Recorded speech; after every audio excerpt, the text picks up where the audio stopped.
Bonsoir à tous. Soyons tous la bienvenue dans la présence du Seigneur. Aujourd'hui, c'est une grâce spéciale chaque fois que nous sommes dans la présence du Roi des Rois. Amen. Moi, j'ai toujours vu ça comme un privilège. Chaque fois que je suis devant lui, je dis Seigneur, merci pour ce privilège que tu me donnes d'être en ta présence. Alors, bien-aimé, ce soir, je voudrais que tu reconnaisses et que tu apprécies tous les bienfaits de Dieu dans ta vie. Je voudrais que tu lui dises merci pour tout ce qu'il fait pour toi, pour tout ce qu'il fait pour ta famille, la manière par laquelle il te garde. C'est lui qui te protège, c'est lui qui pourvoit à tes besoins, c'est lui qui te préserve de tes ennemis, c'est lui qui pardonne tous tes péchés, c'est lui qui guérit toutes nos maladies. Est-ce que nous pouvons dire merci au Seigneur pour tout ce qu'il fait pour nous?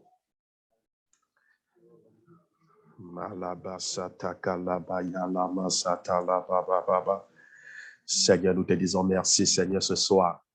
Merci, Seigneur, pour tout ce que tu fais pour nous. Merci, Seigneur, parce que ce que tu fais, en réalité, Seigneur, personne d'autre ne peut le faire. Nous voulons te dire merci, Seigneur, pour la manière par laquelle tu nous gardes, la manière par laquelle tu nous protèges, la manière par laquelle tu nous préserves. Merci, Seigneur, parce que c'est toi qui pardonnes tous nos péchés et c'est toi qui guéris toutes nos maladies. Oh, merci, Seigneur, pour le privilège que tu nous donnes ce soir d'être en ta présence. Seigneur, ici, comme chacun dans nos maisons respectives, gloire à toi, ô Éternel des armées. Nous te célébrons parce que c'est une joie pour nous d'être en ta présence.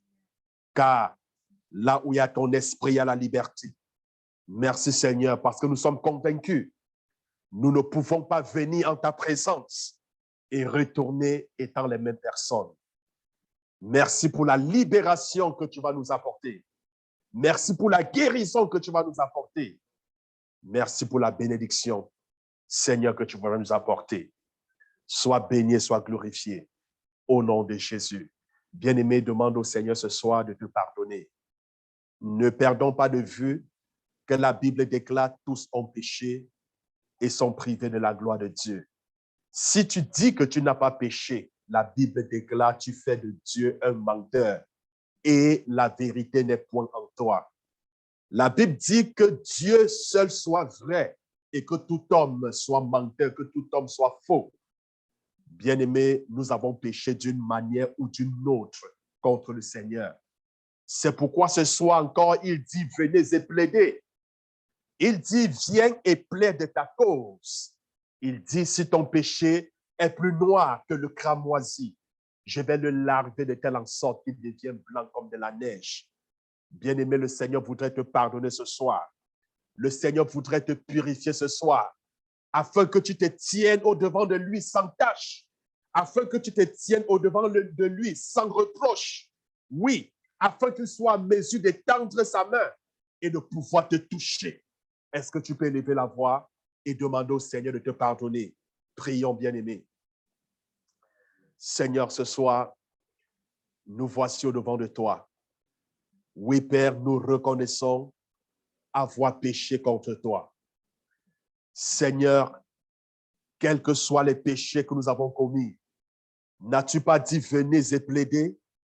Tu as dit que si nos péchés sont plus noirs que le cramoisi, alors tu vas les laver de telle en sorte qu'ils deviennent blancs comme de la neige. Oh Seigneur, nous avons péché, Seigneur, contre toi en pensée. Oui, Seigneur, en parole, par action, Seigneur, nous avons péché, Seigneur, contre toi. Nous avons calomnié, Seigneur. Nous avons menti, nous avons volé. Nous avons péché d'une manière ou d'une autre. Et nous te demandons, Seigneur, de nous pardonner. À qui d'autre irons-nous, Seigneur? C'est toi qui pardonnes nos péchés. Il n'y a que toi, Seigneur, qui puisse nous pardonner. Lave-nous, Seigneur, ce soir par ton sang précieux, afin que nous soyons blancs comme de la neige. Oui, Seigneur, purifie-nous. Purifie et sanctifie-nous, Seigneur. Oh, Seigneur, n'as-tu pas dit que si nous demandons avec foi, le pardon de nos péchés. Il est juste et fidèle que tu nous pardonnes. Nous te disons merci, Seigneur, parce que nous croyons que tu nous as pardonné. Que l'honneur et toute la gloire te soient donnés au nom puissant de Jésus-Christ. Bien-aimé, ce soir, je voudrais que tu demandes au Seigneur de te remplir de son esprit. Jésus a dit que celui qui a soif, qu'il vienne à moi et qu'il boive. Il a dit que ceux qui croiront en lui, des fleuves d'eau vive couleront en leur sein. Il parlait bien évidemment de l'esprit qu'allaient recevoir ceux qui auront cru en son nom. Bien-aimé, la Bible déclare, comme une biche, le psalmiste pouvait le dire, soupire après des sources d'eau. Ainsi mon âme soupire après ta présence. Ainsi mon âme désire ta présence. As-tu soif de sa présence?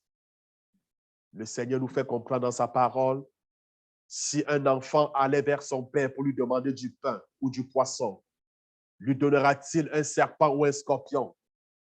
Il dit, si nous donc, les hommes si méchants que nous sommes, savons donner de bonnes choses à nos enfants, combien de fois lui, notre Père, refusera-t-il de donner le Saint-Esprit à ceux qui demandent?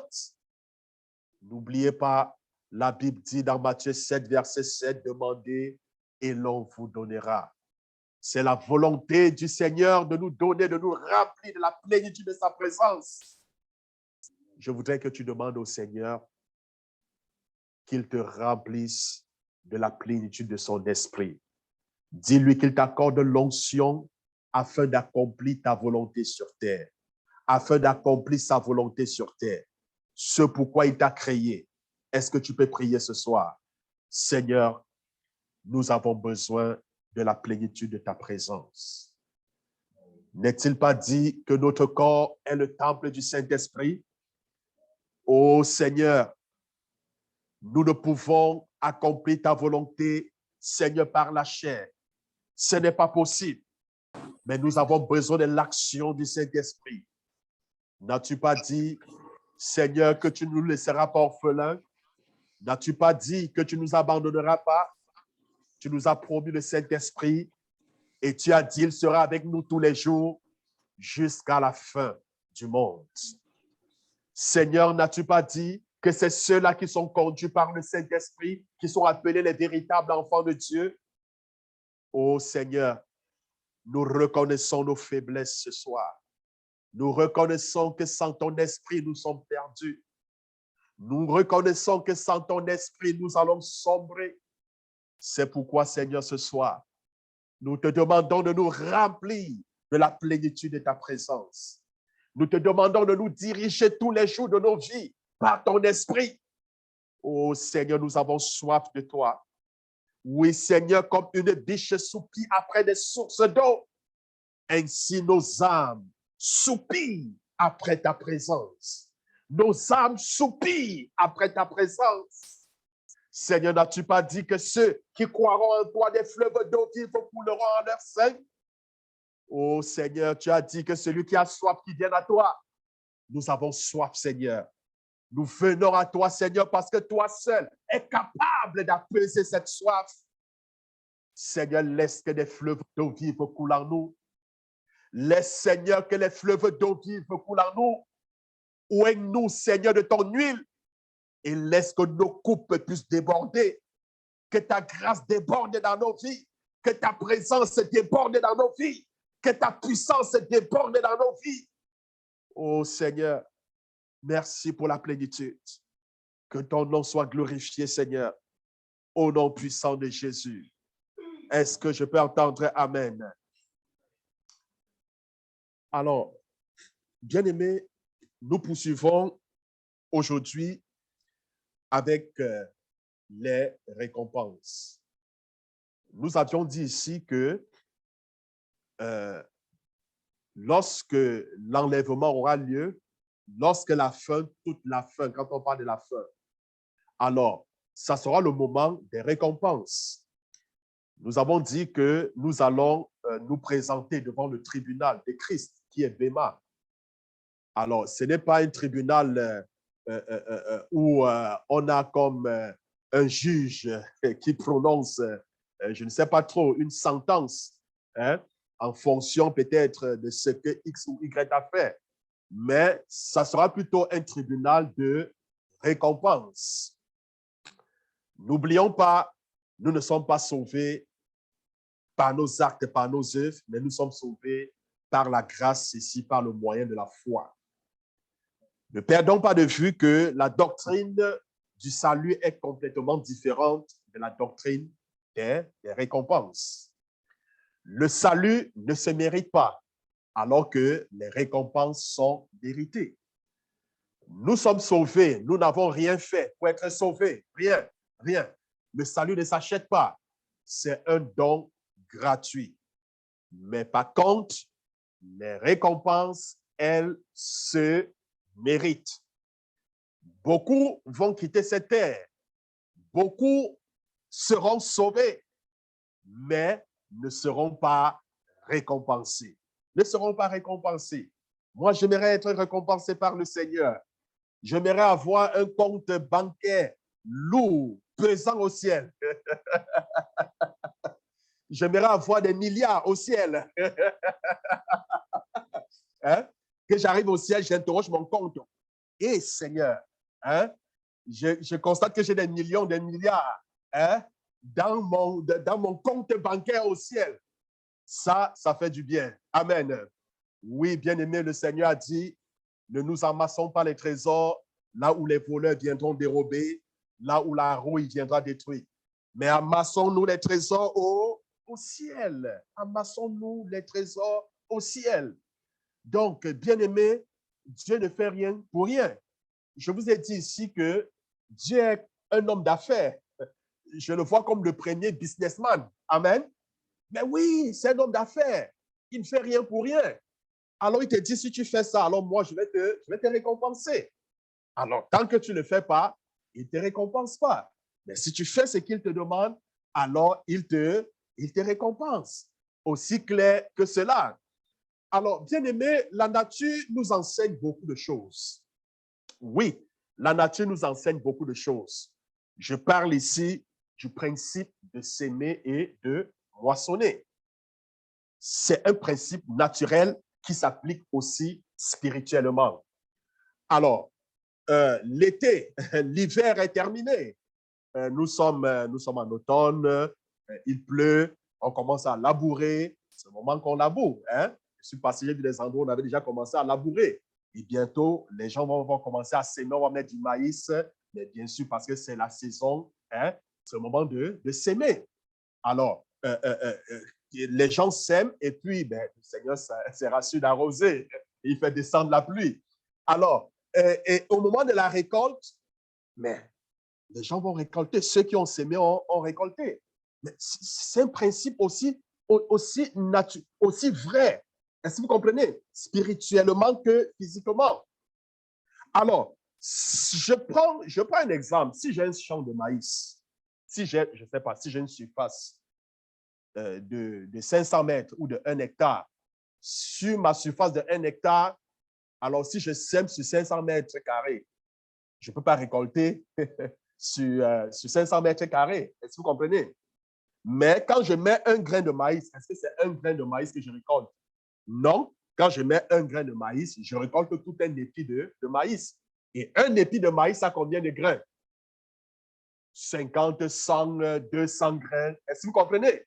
Alors, la Bible dit dans 2 Corinthiens, chapitre 9, le verset 6. 2 Corinthiens, chapitre 9, le verset 6. Sachez que celui qui sème peu moissonnera peu, et celui qui sème abondamment moissonnera abondamment.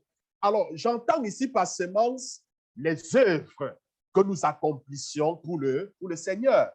Amen. J'entends par semence tout ce que nous investissons pour le Seigneur, notre temps, notre argent, notre détermination, tout ce que nous faisons pour l'avancement du royaume de Dieu.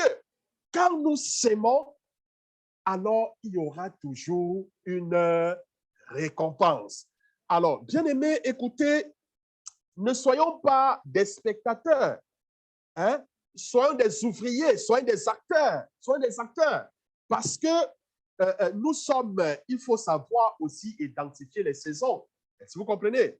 Jésus a dit, vous dites, il y a encore de cela tel nombre de temps pour que la moisson soit prête. Mais je vous le dis, la moisson est prête. Il a dit, levez les yeux et regardez. La moisson est prête. Alors, bien aimé, la moisson est prête et le Seigneur a besoin des ouvriers. Le Seigneur a besoin des ouvriers. Il n'a pas besoin des spectateurs dans son champ.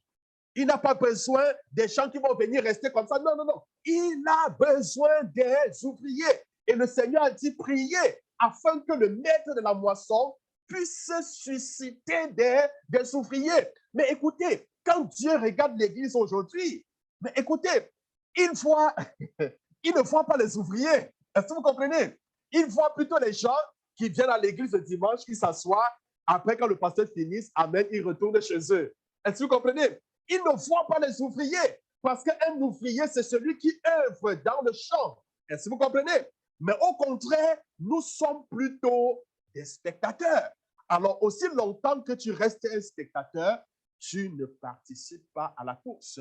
Tu n'auras aucune récompense. Non, tu n'auras aucune récompense parce que tu n'as rien fait. Souvent, beaucoup ont peur de s'engager dans certaines choses avec le Seigneur. Je vais vous poser une question. Est-ce que vous savez pourquoi un acteur ne meurt jamais dans un film? Vous avez eu à voir des films, n'est-ce pas? Vous voyez souvent des films? Il m'arrive souvent de voir. Alors, pourquoi l'acteur ne meurt pas dans le film? Ce n'est pas la bonne question. Mais c'est parce que le réalisateur a décidé qu'il ne meurt pas. Amen. Alors, si l'acteur ne meurt pas dans le film, c'est tout simplement parce que le réalisateur, celui qui a réalisé le film, dans son film, il a dit l'acteur ne meurt pas. Vous allez voir, l'acteur sera face au danger, il aura 1000 ennemis devant lui. Hein? Mais il va tous les terrasser. Pourquoi? Parce que le réalisateur l'a voulu ainsi. Alors, bien aimé, Dieu est le réalisateur. Et nous sommes des acteurs. Est-ce que tu comprends pourquoi est-ce que tu ne peux pas périr, tu ne peux pas fléchir devant l'ennemi? Parce que Dieu a décidé ainsi. Amen. N'aie pas peur. Prends courage. Avance. Donne-toi. Investis pour l'œuvre de Dieu. Donne-toi. Et le Seigneur va te combler. Le Seigneur va te bénir. Est-ce que quelqu'un peut dire Amen? Oui, bien-aimés, nous avons parlé de la couronne de la justice. Nous avons présenté cette couronne. Et puis la 4e couronne, où nous sommes arrêtés, je pense bien, c'est la couronne de la justice. Alors, nous avons comme test de base dans 2 Timothée, chapitre 4, le verset 5 au verset 8. 2 Timothée, chapitre 4, verset 5 au verset 8. Mais toi, sois sobre en toutes choses, supporte les souffrances, fais l'œuvre d'un évangéliste, remplis bien ton ministère, car pour moi, je sais déjà de libation et le moment de mon départ approche. J'ai combattu le bon combat. J'ai achevé la course. J'ai gardé la foi. Désormais, la couronne de justice m'est réservée. Le Seigneur, le juste juge, me la donnera dans ce jour-là, et non seulement à moi, mais encore à tous ceux qui auront aimé son avènement. L'apôtre Paul, lorsqu'il était déjà à la fin de sa carrière, lorsqu'il tendait déjà à la fin et tout, qu'est-ce qu'il dit? Il dit, il donne ce conseil, il dit, sois sobre en toutes choses. Il donne ce conseil à son fils, supporte la souffrance, supporte les difficultés, et lui dit, écoute, fais l'œuvre d'un évangéliste, remplis bien ton ministère. Oui, il dit, quoi que tu fasses pour le Seigneur, fais-le et bien. Et lui dit, écoute, moi, j'ai combattu le bon combat, j'ai achevé la course, j'ai gardé la foi. Et voici, je m'en vais. Je sais que une couronne, la couronne de justice m'est réservée. Pas seulement à moi, mais à tous ceux qui ont aimé l'avènement du Seigneur Jésus. Tous ceux qui ont aimé son avènement, mais la couronne de justice les attend. Alors, la couronne de justice au verset 8 est une récompense, bien aimé. D'accord? Quand on parle de la couronne de justice au verset 8, c'est une récompense. Elle ne doit pas être confondue à la justice de Dieu. Ne confondons pas couronne de justice et la justice de Dieu. C'est deux choses bien différentes. D'accord? La justice de Dieu et la couronne de justice sont deux choses bien différentes.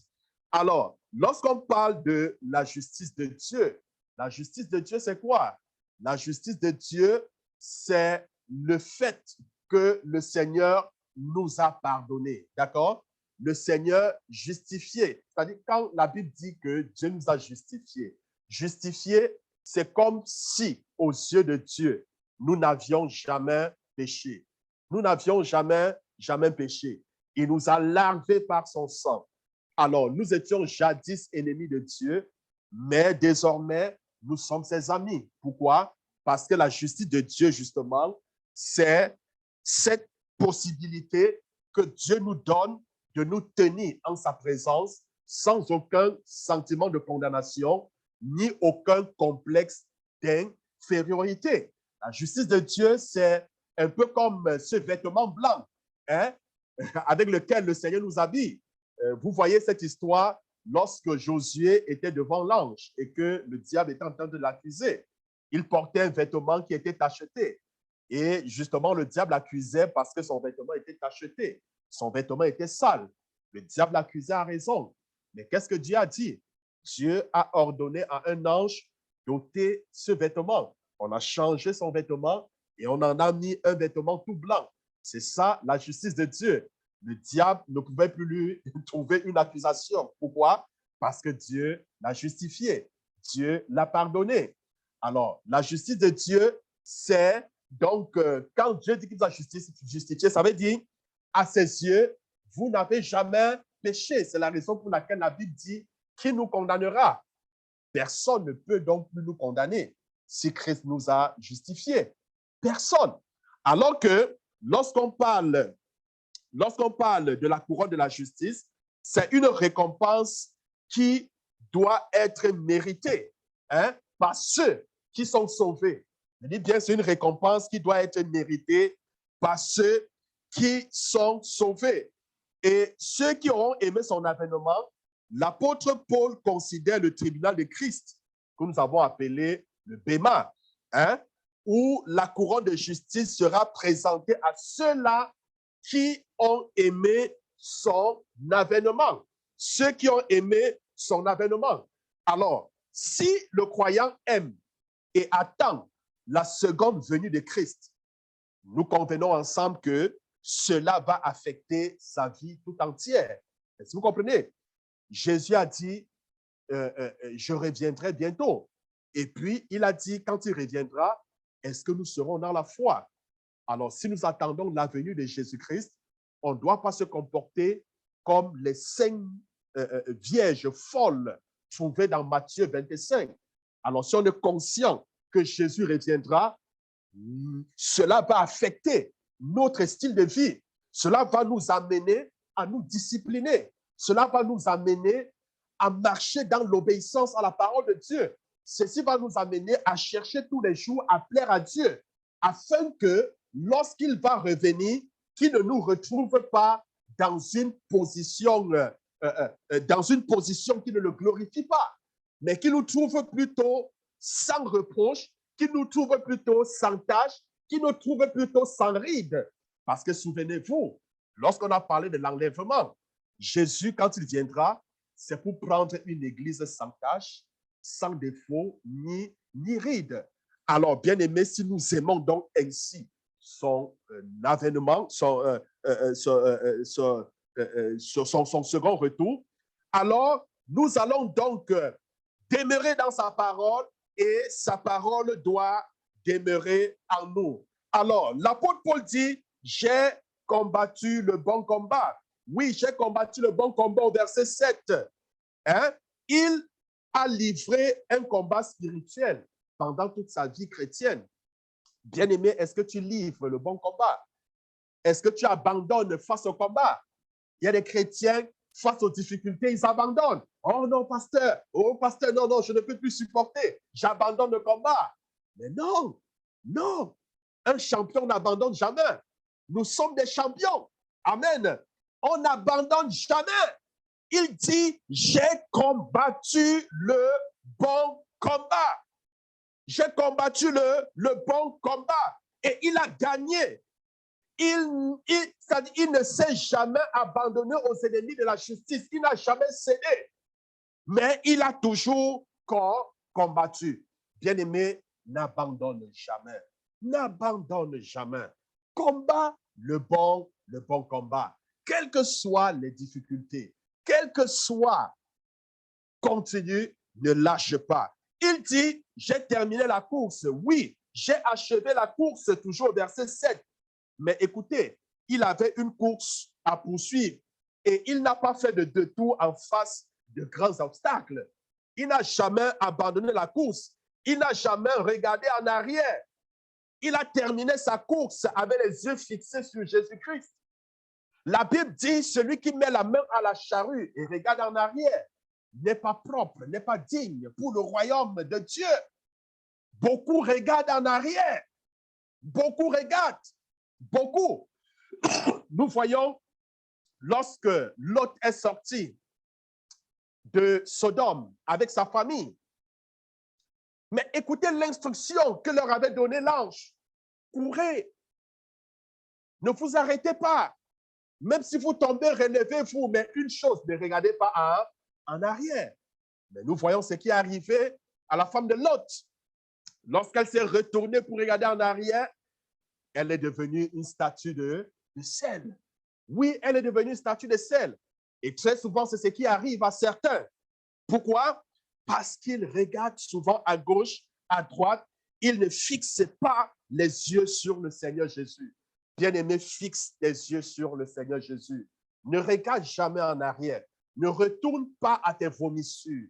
Ne retourne pas dans le monde. Les choses que tu avais abandonnées, ne t'en va plus vers ces choses-là. Sinon, tu es semblable à un chien qui, après avoir mangé, vomi, retourne à ses vomissures. Bien-aimé, il dit, j'ai gardé la foi. J'ai gardé la foi. Il annonçait en fait tout le conseil de Dieu sans jamais trahir aucune des grandes doctrines bibliques.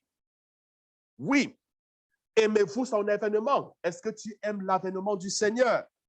Est-ce que tu accomplis toutes les responsabilités de ton appel? Est-ce que tu l'accomplis? Est-ce que tu évangélises? Est-ce que tu évangélises? Est-ce que tu fais face aux obstacles, aux difficultés? Tu n'es pas du genre qui abandonne face aux obstacles. Parce qu'il y a des chrétiens, quand un obstacle surgit, alors ils abandonnent, ils rétrogradent. Et ça peut être 3 ans, 5 ans que quelqu'un va encore le pécher. Et une fois qu'il revient au Seigneur, il fait encore face aux mêmes obstacles. Il abandonne parce que c'est une épreuve. C'est une épreuve. Il faut qu'il réussisse l'épreuve. Vous voyez? Donc, bien-aimé, est-ce que tu accomplis bien l'œuvre pour laquelle le Seigneur t'appelle? Alors, si la réponse est positive, cette couronne est pour vous, bien-aimés. Il est très important que le croyant attende avec amour dans son cœur la seconde venue de notre Seigneur et Sauveur Jésus-Christ. Et celui-ci lui permettra de recevoir la couronne de la justice. Alors, nous avons parlé de la 5e couronne qui est la couronne de la gloire. La couronne de la gloire, nous pouvons prendre notre texte de base dans 1 Pierre, chapitre 5, le verset 2 au verset 4. 1 Pierre, chapitre 5, le verset 2 au verset 4. Alors, la Bible dit, paissez le troupeau de Dieu qui est sous votre garde, non pas par contrainte, mais volontairement, selon Dieu, non pas pour un gain sordide, mais avec dévouement, non comme dominant sur ceux qui vous sont échus en partage, mais en étant les modèles du troupeau. Et lorsque le souverain pasteur paraîtra, vous obtiendrez la couronne incorruptible de la gloire. 1 Pierre chapitre 5, verset 2 au verset 4. Alors, la couronne incorruptible de la gloire, c'est la couronne en fait du berger fidèle.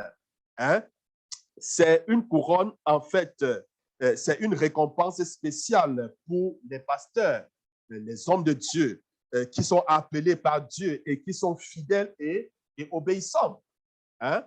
Et faites attention parce qu'aujourd'hui, ce n'est pas tous ceux qui brandissent la Bible qui sont hommes de Dieu et beaucoup même dans l'appel ne se trouvent pas fidèles. Est-ce que vous comprenez? Dans l'appel de Dieu, ils n'accomplissent pas l'œuvre de Dieu comme il se doit. Est-ce que vous comprenez?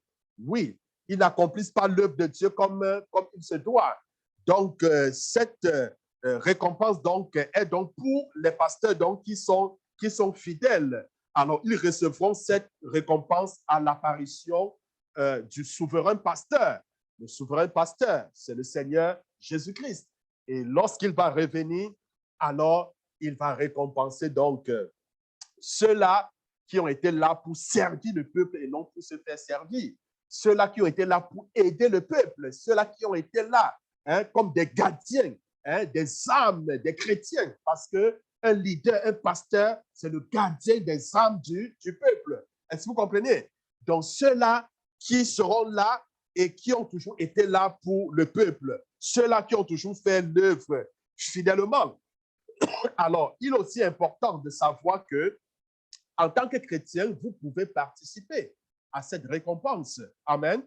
Parce que dites-vous bien, le pasteur à lui seul ne peut pas accomplir l'œuvre pour laquelle le Seigneur l'a appelé.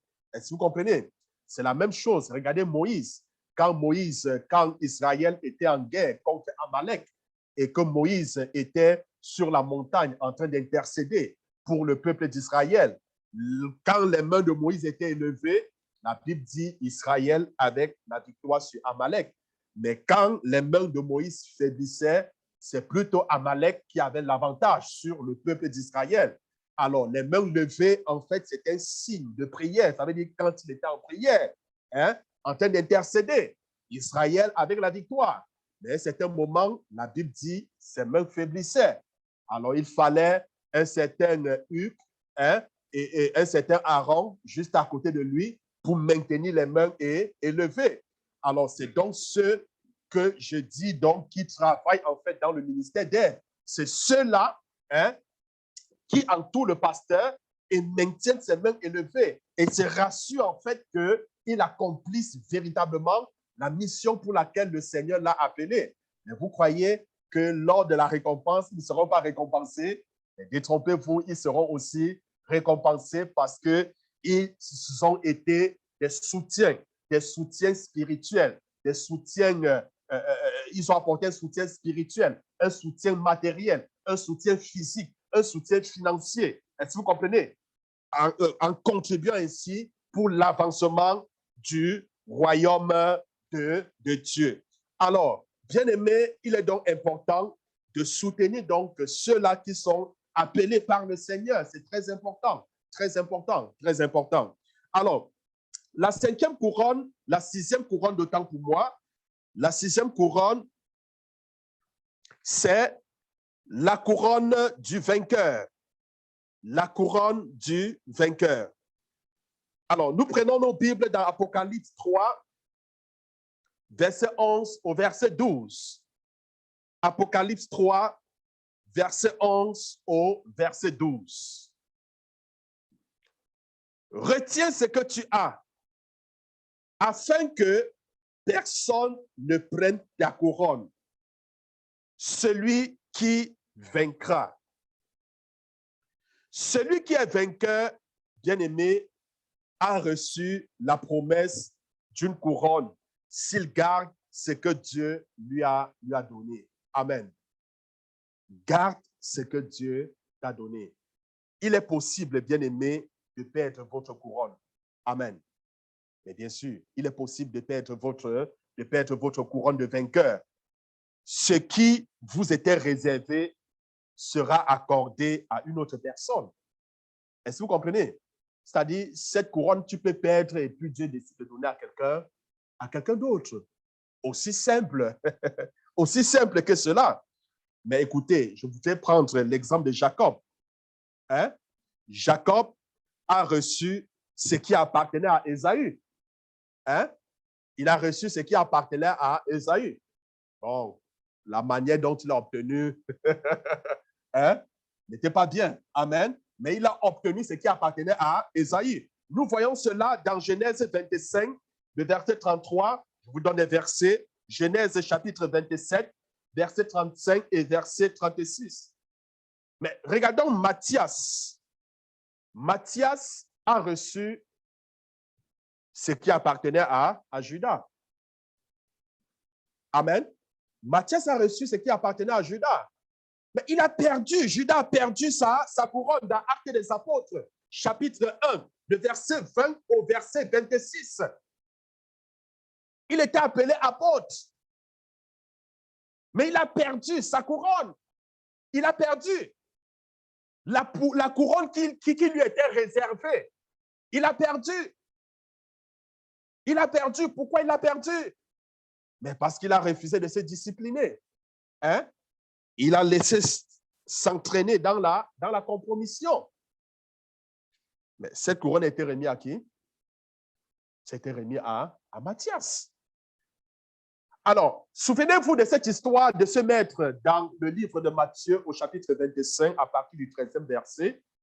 Ce maître, en fait, qui va pour un long voyage et qui appelle ses serviteurs et leur remet les talents. À l'un, il remet un talent, à l'autre, il remet 3 talents, à un autre, il remet 5 talents. La Bible précise à chacun selon sa capacité de produire. Alors, longtemps après, le maître est revenu du voyage et c'était le temps de rendre des comptes. Amen. C'était le moment de rendre des comptes. La Bible dit, celui qui avait reçu 2 talents, il vint vers le maître et lui dit, Seigneur, tu m'as donné 2 talents, voici, j'en ai produit 2 autres. Prends. Le maître était content. Il a dit, bon et fidèle serviteur, parce que tu étais fidèle dans peu de choses, je te confierai de grandes choses. Écoute, viens, entre dans la joie de ton maître. Celui qui avait reçu 3 talents fit de même. Celui qui avait reçu 5 talents fit de même. Mais celui qui n'avait reçu qu'un seul talent, alors il est venu et il dit au maître, oui, j'ai pris ton talent, j'ai enterré, j'ai pris ton argent, je suis allé faire un trou et puis j'ai gardé ton argent parce que je sais, tu es quelqu'un qui moissonne là où tu n'as pas semé. Et le Seigneur lui dit, mais écoute, tu as su que moi je moissonne où je n'ai pas semé. Tu aurais pu prendre ou alors tu aurais dû prendre mon argent, aller mettre en banque. Et dès mon retour, j'aurais pu avoir des intérêts. Alors, prenez ce talent et donnez à celui qui a, celui qui a déjà 10 autres. C'est ainsi que le Seigneur dit que celui qui pense qu'il n'a pas, même le peu qu'il a, lui sera ôté. Et celui qui a, on lui donnera davantage. Amen. Comprenons tout simplement que Dieu nous a donné des ressources. Dieu nous a donné des talents, chacun. Alors, qu'est-ce que nous faisons de ces talents? Amen. Dieu va nous récompenser en fonction de ce que nous faisons pour ces talents. Est-ce que nous investissons ces talents? Est-ce que nous mettons ces choses en avant pour la gloire de son nom? Est-ce que nous le faisons? Ou alors, nous sommes semblables à celui qui a pris un talent, il l'a enterré. Voulez-vous que je vous donne une description? Oui. Tu es à l'église, tu as le potentiel, tu peux faire certaines choses, mais tu ne le fais pas. Tu es semblable à celui qui a reçu un talent, qui allait creuser la terre et qui a mis ce talent-là. Est-ce que vous comprenez? Oui, tu es à l'église, tu es spectateur. On n'a pas besoin de spectateurs à l'église. Amen. Ne sois plus un spectateur à l'église. Ne sois pas un spectateur. Il y a beaucoup de choses. Le Saint-Esprit peut te toucher que, bon, voilà, prie pour l'église, prie pour les âmes. C'est une très grande responsabilité. Intercéder pour l'église. C'est un très grand ministère, je vous assure. Un très grand ministère. Tu peux t'organiser chez toi, tu dis que, bon, voilà, chaque jour, je prie pour l'église de telle heure à telle heure. Et le Seigneur te récompensera. Amen. Le Seigneur te récompensera. Qu'est-ce que tu fais? Qu'est-ce que tu fais? Peut-être le Seigneur t'a donné le fardeau de le faire. Mais si tu ne le fais pas, écoute, le Seigneur va donner la responsabilité à quelqu'un d'autre et tu vas perdre la récompense qui était associée à cela. Aussi clair que cela. Amen. Ne perds pas ta récompense. Amen. Alors, la 7e couronne, c'est la couronne du martyr. La couronne du martyr. Dans Apocalypse, chapitre 2, le verset 10. Apocalypse, chapitre 2, le verset 10. Ne crains pas ce que tu vas souffrir.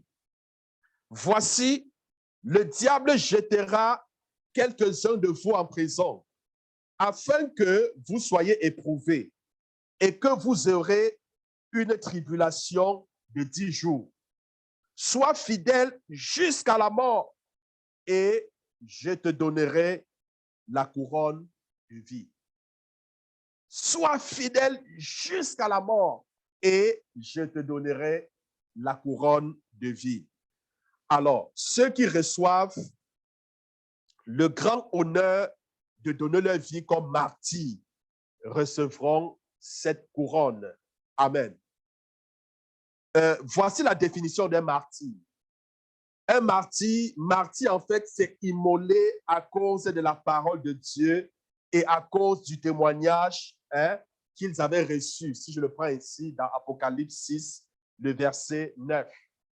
Lorsque nous regardons aussi Actes des Apôtres, nous pouvons voir Étienne. Étienne qui était un martyr. Je peux vous citer plusieurs martyrs comme ça dans la Bible. Étienne dans Actes des Apôtres, chapitre 7, le verset 54 au verset 60. Alors, cette couronne, en fait, du martyr, c'est pour ceux-là qui meurent à cause du témoignage qu'ils ont rendu pour le Seigneur Jésus. Amen. Donc, ça veut dire que si tu n'es pas martyr, tu ne pourras pas recevoir cette récompense. Amen. Bon, une idée m'a traversé la tête. Hein? Qu'on ne te dit pas, bon, voilà, de chercher à te faire tuer parce que tu vas avoir cette couronne. Amen. Donc, la couronne donc, du martyr, donc, comme je dis, c'est pour ceux-là qui sont morts à cause du témoignage de l'évangile du Seigneur Jésus-Christ. Amen. Alors, bien-aimé, je lance la balle de ton côté. Veux-tu, lorsque tu vas quitter cette terre, avoir des récompenses au ciel? Tu sais ce que tu dois faire. Amen. Tu sais ce que tu dois faire. Tu sais, parce que la seule chose qui va t'accompagner, la seule chose qui va t'accompagner lorsque tu vas quitter cette terre des vivants, ce sont tes œuvres. Ce sont tes œuvres. Alors, je te pose la question. Quelles sont tes œuvres? Qu'est-ce que tu fais pour le Seigneur? Que fais-tu? Que fais-tu? Ce n'est pas tout ce où se trouve, bon, on suppose que le Premier ministre du Québec il se trouve la capitale nationale, c'est à Québec. Hein? Ce n'est pas tous ceux qui sont à Québec qui sont proches du Premier ministre. Amen. Je dis, ce n'est pas tous ceux qui sont dans la ville de Québec qui sont proches du Premier ministre. Hein? Ce n'est pas tous sur la capitale des États-Unis, c'est New York. Hein? Ce n'est pas tous ceux qui sont à New York qui sont proches de la Maison-Blanche. Washington, oh, merci, pasteur. Mais voyons. Mais voyons. Hein? Ce ne sont pas tous ceux qui sont à Washington, hein, qui sont proches de la Maison-Blanche, du président. Non, mais il y a des gens qui sont à Washington, hein, et qui n'ont même jamais touché à la Maison-Blanche, qui sont même jamais approchés à 5 mètres de la Maison-Blanche. Est-ce que vous comprenez? Mais oui.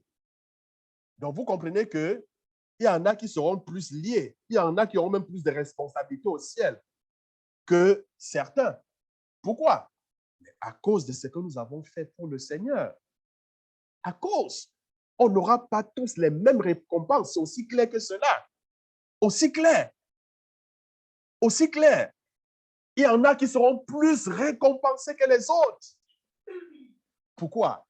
Parce qu'ils ont beaucoup œuvré pour le Seigneur. Il ne s'est fait jamais tard pour faire quoi que ce soit pour le Seigneur.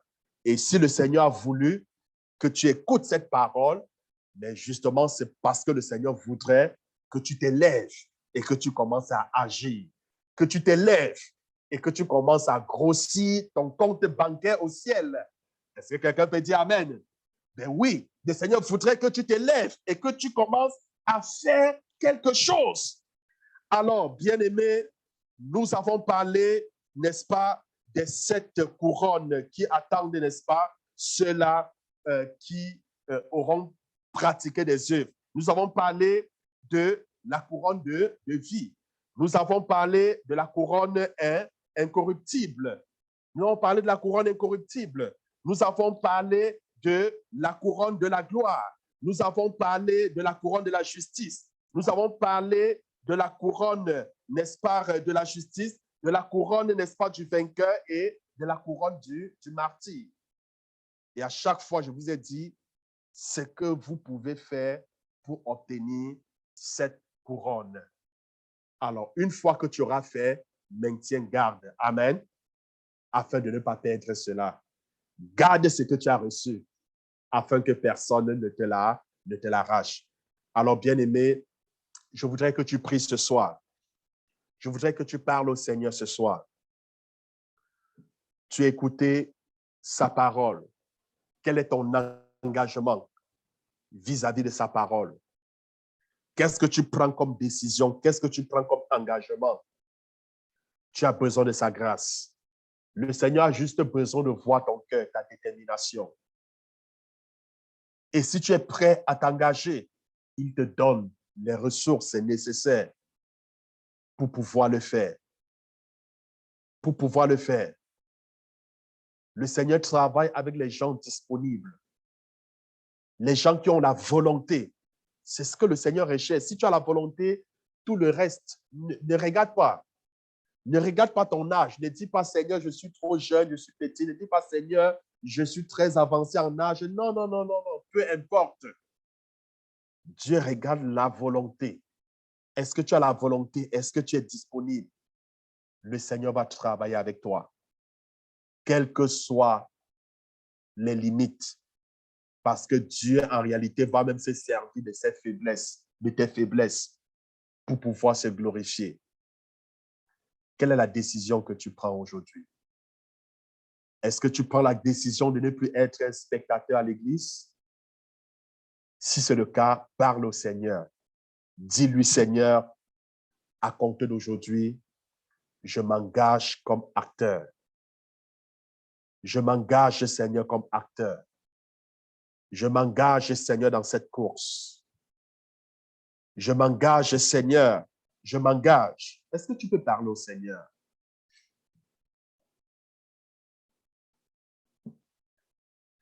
Et je voudrais que lorsque tu arrives chez toi, que tu regardes encore chaque couronne, chaque récompense. et que tu regardes ce que tu dois faire pour mériter cela et que tu travailles tous les jours pour l'avoir. Parce que si tu ne fais pas ce qu'il faut pour avoir cette couronne, tu ne pourras pas. Tu ne pourras pas l'avoir. Tu ne pourras jamais l'avoir.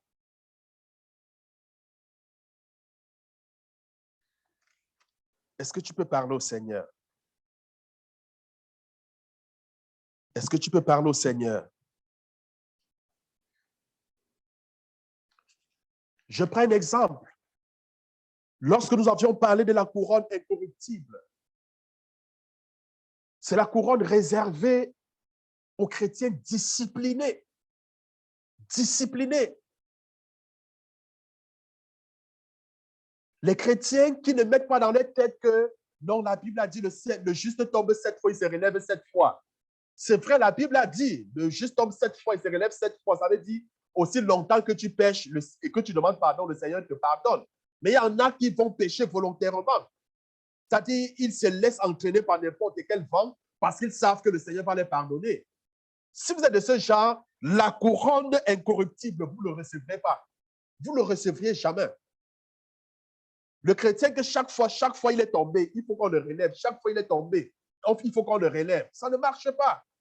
Certes, certes, le Seigneur va vous pardonner. Certes, vous seriez sauvé, mais vous n'auriez jamais cette récompense qui est réservée à ceux qui traitent durement leur corps, de peur de prêcher, d'être rejetés, de ceux-là qui assujettissent, n'est-ce pas, la chair, ceux-là qui ne cèdent pas aux caprices, aux désirs de la chair, qui disent non,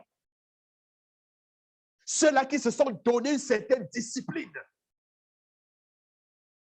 Bien-aimé, si tu ne le fais pas, sache que tu ne recevras pas ce type de couronne. Tu ne recevras pas. Quel est l'engagement que tu prends devant le Seigneur? Veux-tu avoir cette couronne? Oui. Commence à traiter durement ton corps. Commence à être discipliné.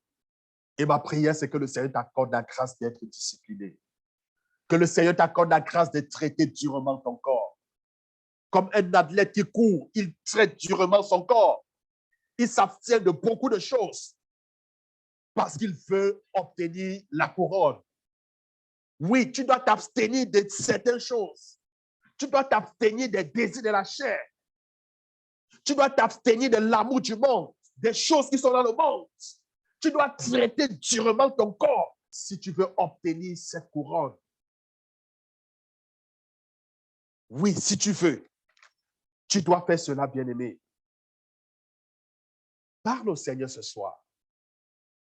Si tu veux obtenir la couronne de la joie, c'est une couronne réservée à ceux qui prêchent l'Évangile, ceux qui annoncent l'Évangile, ceux qui gagnent les âmes. C'est la couronne réservée aux gagnants d'âmes. Tu n'auras jamais cette couronne si tu ne gagnes pas les âmes. Jamais tu ne l'auras. Certes, tu seras sauvé, tu seras au ciel, mais tu n'auras jamais cette récompense. Bien-aimé, est-ce que tu prends l'engagement d'évangéliser, même par ta prière? Oui. Tu peux évangéliser, tu peux prier pour les âmes perdues. Et à cause de ta prière, le Seigneur suscite quelqu'un pour aller prêcher l'évangile à cette personne. Et lors de la récompense, tu auras aussi une récompense. Même ton argent peut permettre d'évangéliser, d'organiser des programmes afin de sauver les âmes. Le Seigneur se souviendra de toi.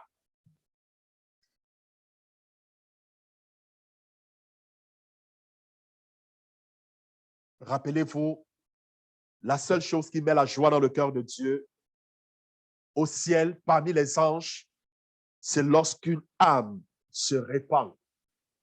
Oui, Luc 15, verset 10 le dit. Lorsqu'une âme se répand, il y a la joie dans le ciel. La joie dans le ciel parmi les anges de Dieu.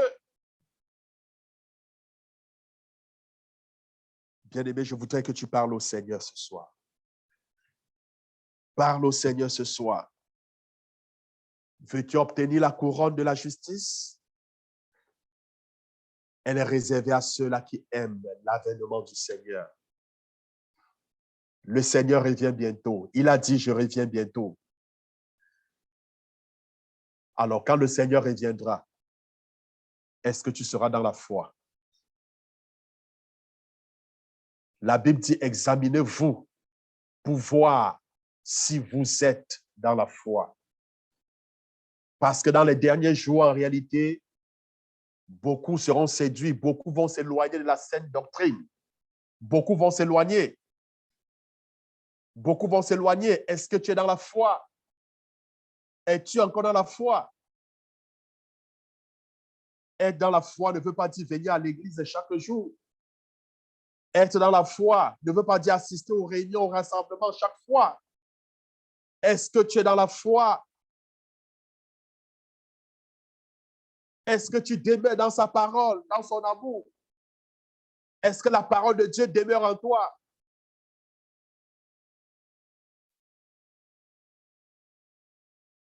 Si tu attends son avènement, tu dois marcher dans l'obéissance.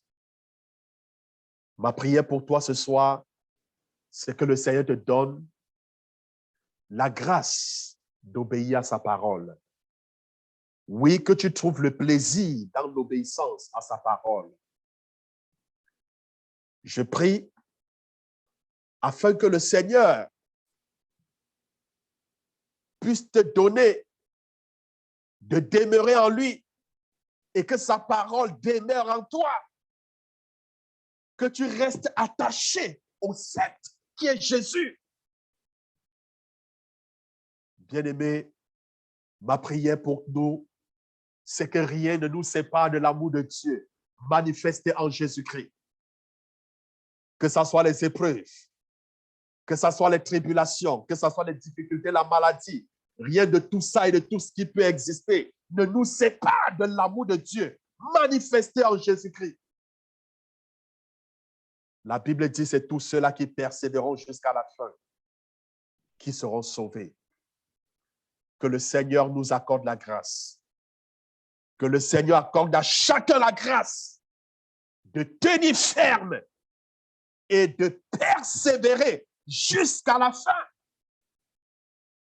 Que le Seigneur nous donne de combattre le bon combat.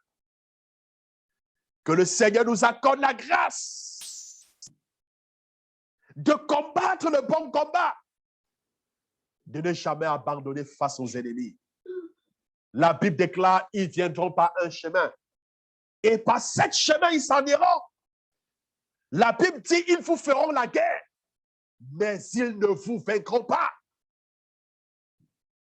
Bien-aimé, la Bible déclare, toute arme forgée contre nous sera sans effet. Et toute langue qui se lève en justice, nous condamnerons. Bien-aimé, nous ne sommes plus que vainqueurs. Parce que Jésus a vaincu. Combat le bon combat. Combat comme celui qui est victorieux. Parce qu'avant que tu n'engages ce combat, tu l'as déjà remporté. Tu l'as remporté parce que Jésus l'a déjà remporté pour toi.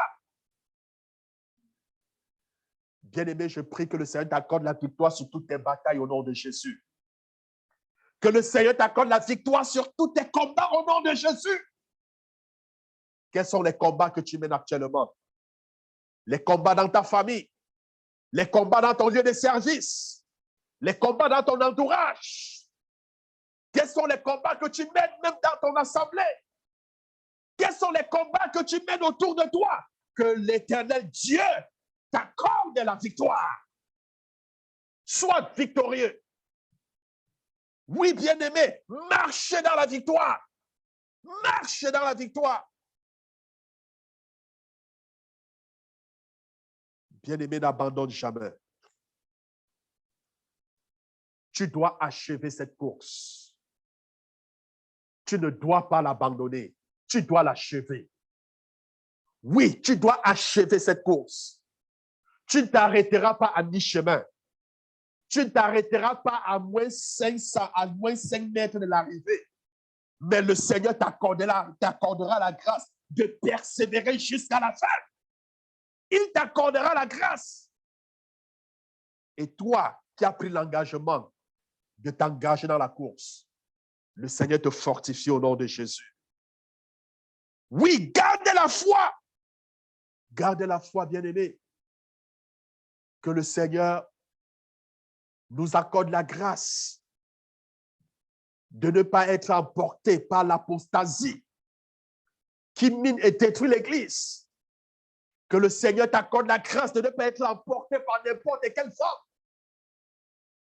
Qu'il t'accorde la grâce afin de ne pas être séduit par la doctrine des démons. Que le Seigneur t'accorde la grâce de demeurer dans son amour, de marcher selon ses ordonnances. Que la crainte de l'Éternel soit ta portion au nom de Jésus. Oui, qu'il soit ta portion. Ta portion. Que le Seigneur te donne, toi qui œuvres, de ne pas abandonner ce que tu as reçu, mais de garder ce que tu as reçu, afin que personne ne te l'arrache.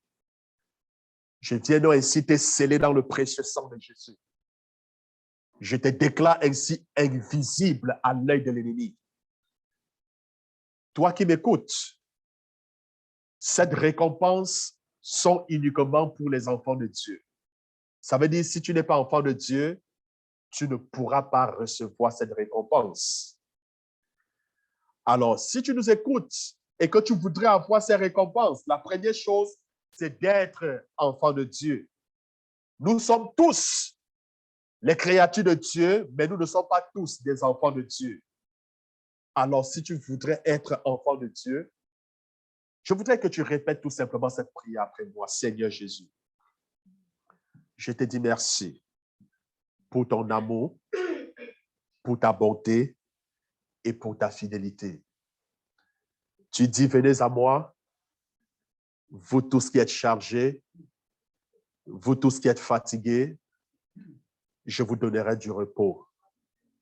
Je viens à toi, Seigneur, parce que je suis chargé, parce que je suis incapable de gouverner ma vie. Je suis incapable de diriger ma vie. Seigneur, je te demande de me pardonner, car j'ai péché contre toi. Je pardonne tous ceux qui m'ont offensé. Je t'ouvre la porte de mon cœur. Je t'ouvre la porte de ma vie. Je t'accepte, ô Jésus, comme l'agneau de Dieu qui ôte mes péchés, qui ôte mes transgressions, qui ôte mes malédictions. Je t'accepte comme mon maître, comme mon Seigneur et comme mon Sauveur. À compter d'aujourd'hui, je te remets la direction de ma vie. Tiens toi-même le volant de ma vie et conduis-moi là où tu veux que j'aille. Comme l'argile entre les mains du potier, je me remets entre tes mains. Change ma vie. Transforme-la, Seigneur, et fais de moi la personne que tu as voulu que je sois. Merci, Seigneur, pour le pardon de mes péchés, pour la vie éternelle que tu m'accordes. Au nom de Jésus-Christ. Est-ce que tu peux dire Amen? Amen, amen. Que le Seigneur vous bénisse, bien-aimés. Je ne sais pas si le pasteur a quelque chose à dire. Amen, amen. Soyez bénis. Est-ce que vous avez des questions? Est-ce qu'il y a des questions?